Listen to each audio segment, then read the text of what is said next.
Brutales ataques que no se veían en Chile desde hace décadas. Eso es lo que acaba de ocurrir con la explosión a través de bombas por parte de grupos de encapuchados, se sospecha que de guerrilleros, de dos torres de alta tensión que cortaban la electricidad en dos regiones distintas, en distintas partes. Eso es lo que se ha visto tanto en Arauco como en Alto Valparaíso. Y simultáneamente, en medio de todo esto, el gobierno no ha dado mucha respuesta, pero Boric dio un discurso frente a los militantes de su sector, de su partido político, anunciando que usará toda la fuerza del Estado, como también movimientos territoriales, o sea, manifestaciones y posiblemente censura y leyes contra la llamada ultraderecha, lo que nos hace sospechar que podrían acercarse estructuras de censura contra todo aquel que ellos consideren como ultraderecha, que como su concepto es tan amplio puede incluir a prácticamente toda la población que no piensan como ellos.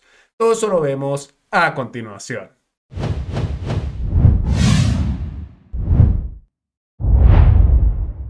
Tal como lo mencionamos al inicio, se acaban de dar unos ataques terroristas que no se veían hace décadas en Chile. Y que no son únicos de nuestro país. Perú, al igual que otros países, también sufrieron este tipo de ataques en su momento. Perú en los 80, con las estructuras guerrilleras de Sendero Luminoso, que se usaba como un método de presión y extorsión de la población. Pero aquí en Chile, también en los 70 y 80, se hicieron este tipo de ataques también por grupos guerrilleros de la izquierda dura en ambos países.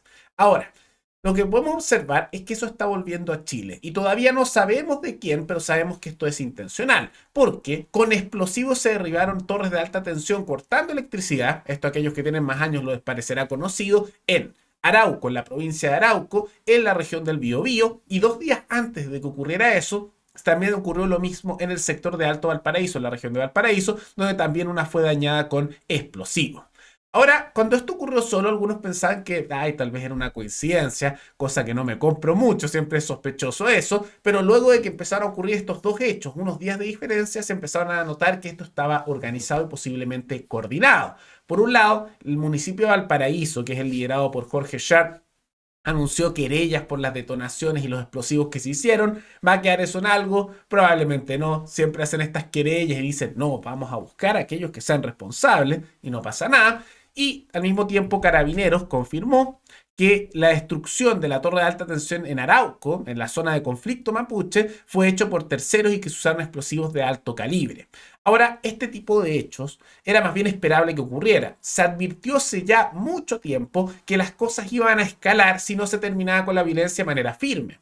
Hay momentos para el diálogo, y eso ya se intentó, pero hay momentos donde es necesario usar la fuerza para terminar con la violencia de grupos peligrosos, armados y guerrilleros. Y eso es lo que se debió haber hecho. No se hizo. Hemos visto cómo constantemente han surgido grupos guerrilleros, especialmente en el sur de Chile, pero ahora vemos que se acerca esto también a la zona más bien central por Valparaíso, y no se hizo nada. Hemos visto cómo constantemente se encuentra armamento militar dentro de estos grupos y no se hizo nada. Hemos visto cómo constantemente reivindican la violencia y no se hizo nada. Y ahora escaló al siguiente nivel. Se está destruyendo infraestructura. ¿Van a hacer nada de nuevo? Posiblemente. Y si no se hace nada, de la misma manera que advertimos que ocurrirían cosas de este calibre, va a aumentar aún más la violencia y van a empeorar las situaciones. Ya es bastante grave esto, pero va a escalar aún más si no se hace nada de nuevo.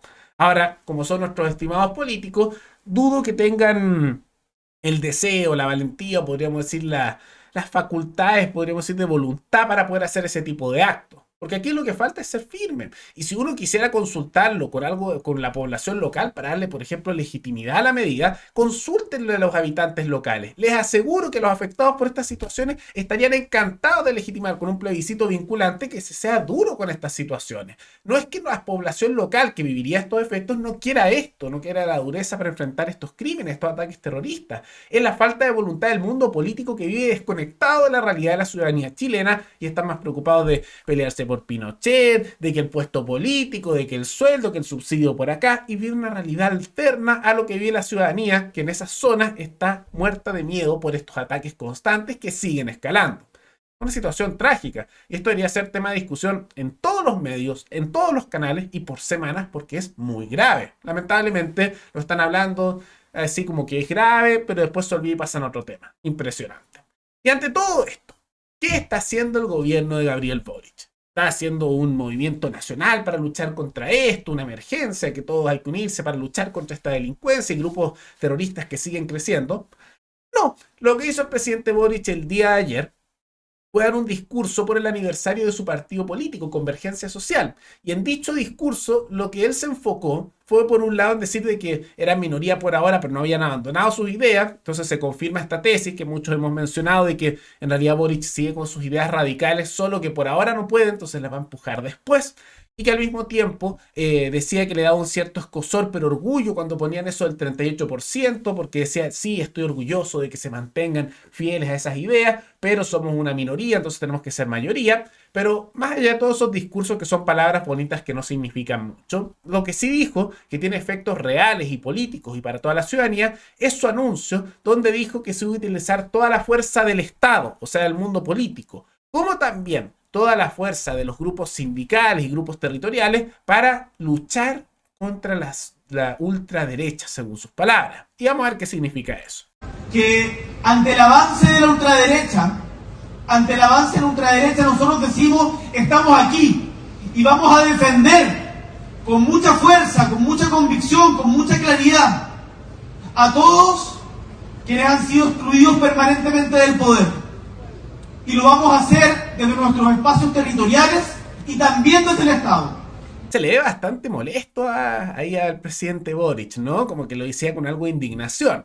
Ahí se nota un poco más cuál es su verdadera personalidad y forma de ser, porque cuando aparecen cosas como de televisión pública, se muestra un poco más mesurado y habla un poco distinto. Ahora cuando se le olvida tal vez que lo están grabando, pero cuando le habla directamente a los militantes de su partido y a su sector político, se le sale más su verdadero ser. Y suena bien dictatorial eso que menciona ahí, ¿no? Porque ¿qué significa utilizar toda la fuerza del Estado y también los territorios para luchar contra un sector político? Vamos a verlo eso y qué es lo que entienden ellos por ultraderecha, porque ahí hay otro tema.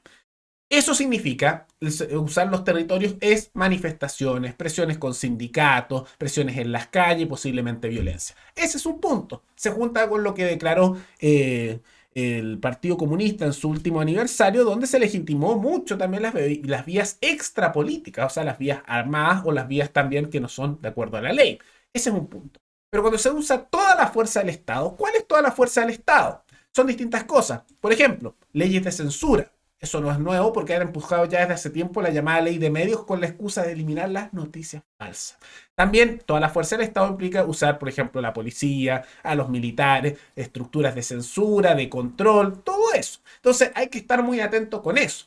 Porque ya, para el sector que sea, aunque a uno no le guste un grupo de ideas, está mal utilizar el poder político para censurarlos, para oprimirlos. Lo que termina generando eso, además de polarización, es muchas veces que esas ideas no desaparezcan, sino que al contrario, suelen germinar de maneras mucho más radicales.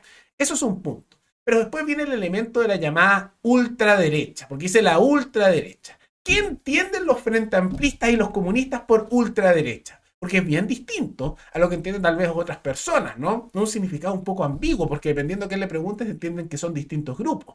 Pero para gente como Boric, los frentampistas y el PC, porque hay que verlo desde su lógica, son de ellos los que lo están diciendo, ultraderecha es prácticamente cualquiera que para ellos es neoliberal, para cualquiera que no está dentro de su grupo de personas.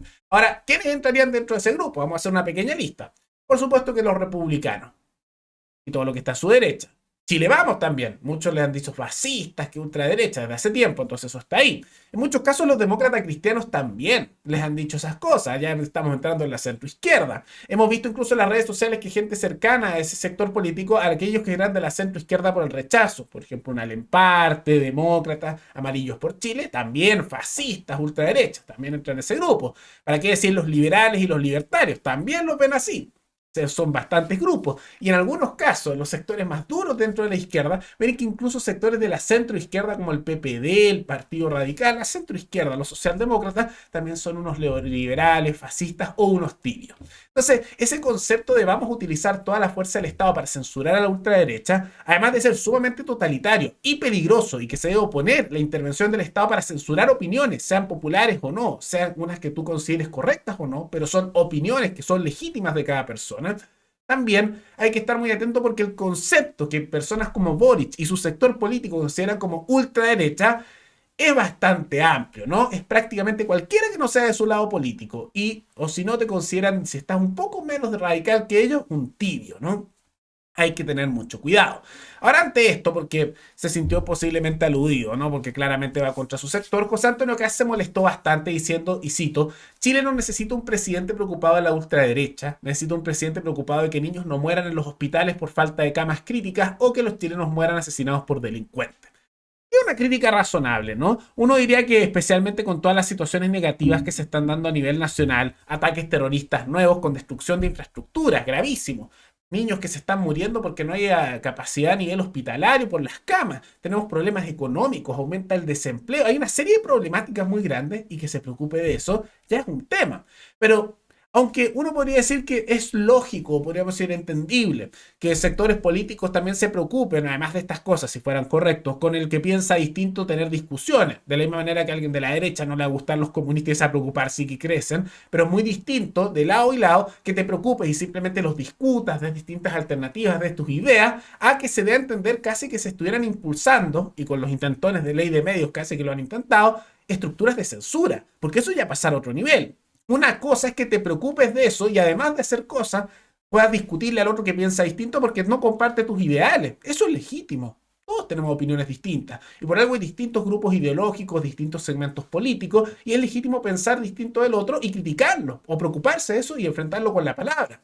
Pero lo que se da a entender con todo esto, tal como lo escucharon ahí, es prácticamente una estructura de censura y eso es realmente lo preocupante porque muestra tintes de autoritarismo por parte de este gobierno. Ahora, ante esta situación, ¿qué les parece estos insólitos ataques que se han dado? ¿Creen, como mencionamos en este programa, que ya es el momento que se dejen de intentones de diálogo y se pongan firmes? ¿Sería lógico hacer tal vez un plebiscito vinculante de la población local para que los políticos se vieran obligados a hacerlo sin tener que depender de su voluntad, que muchas veces es bastante endeble? ¿Y qué les parece este discurso de Boric y sus posibles repercusiones? Todo eso coméntenlo abajo. Y antes de terminar, quisiera agradecerle al suscriptor KinLun124, que se convirtió en el suscriptor más reciente en decidir hacer un aporte mensual al canal a través de la comunidad de YouTube. Así que muchas gracias, te lo agradezco mucho. Gracias a aportes como el tuyo y el de otros suscriptores, que este proyecto sigue adelante y se mantiene independiente. Así que si alguno de ustedes quiere hacer un aporte voluntario único por Flow, o por criptomonedas, o un aporte mensual por Patreon, o por la comunidad de YouTube, pueden decir hacerlo mirando el comentario que se encuentra fijado abajo. Y también pueden apoyar este programa comentando, dando like y compartiendo este video en sus redes sociales. Nos veremos en el siguiente programa. Hasta luego.